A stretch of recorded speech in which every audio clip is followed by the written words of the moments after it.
Thank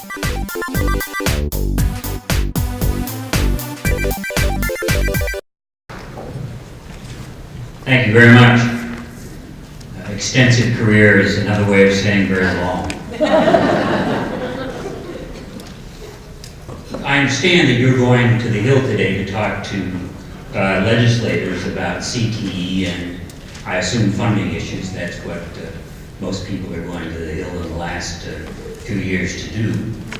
I think one thing you should tell them almost from the start is that they're looking for a jobs program.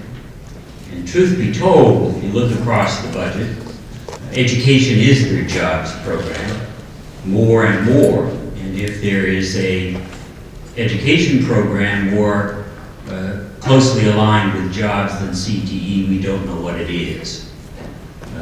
That in the end, when they fund CTE, they're funding job opportunities and, more importantly, career opportunities for people. And in the end, it is probably the most efficient program we have in the federal budget in that regard. So I think you should also tell them that CTE will be more necessary as we move forward. Hopefully, notwithstanding calamity that the Congress itself may cause, we have a recovery if we can keep it in the economy. We've had, since 2010, very grudging and slow and painful economic growth, which has continued with lots of hiccups along the way. The danger we risk at the moment is that any external shock could slow us down and indeed set us back on a recessionary path, absent some form of policy change, namely stimulus, I would argue, that would keep this recovery going. But nonetheless, if we can keep it, we have a recovery. Slow and grudging as it is, we probably won't reach anything like full employment till 2017 or 2018, which is a ways off. But over that period of time, we should get growth in jobs across the board. One of the things we do know, or know how to do, is to project job growth in a recovery.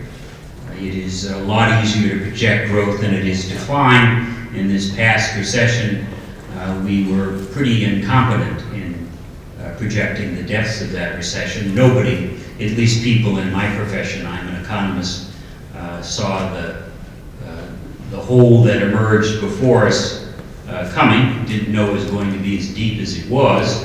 But one of the pieces of good news in a recession is that once you're down deep in a hole and you start coming out, everything looks like up. And the deeper the hole is, the more things look like up. We're getting some recovery in manufacturing, some recovery in construction, utilities, transportation, industries that generally will decline over time, or at least have since the late 1970s in the United States. So we'll see growth across the board. And the other piece of good news is that people like me are going to retire. It's good news for you and good news for me.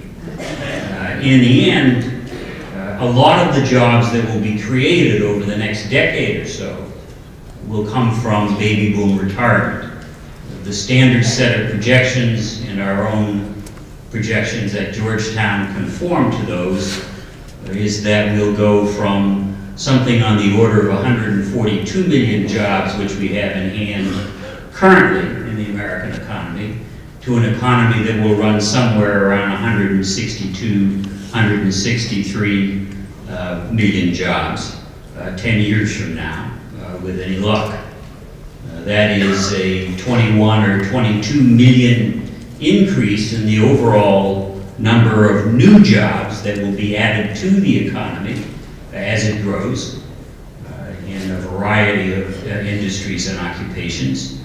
But the more powerful fact now in this period in American economic history is that in addition to those 22 or 23 million jobs that we'll get from new job creation, we'll get many more from baby boom retirement, about 32 million. So altogether, there'll be about 55 million job openings.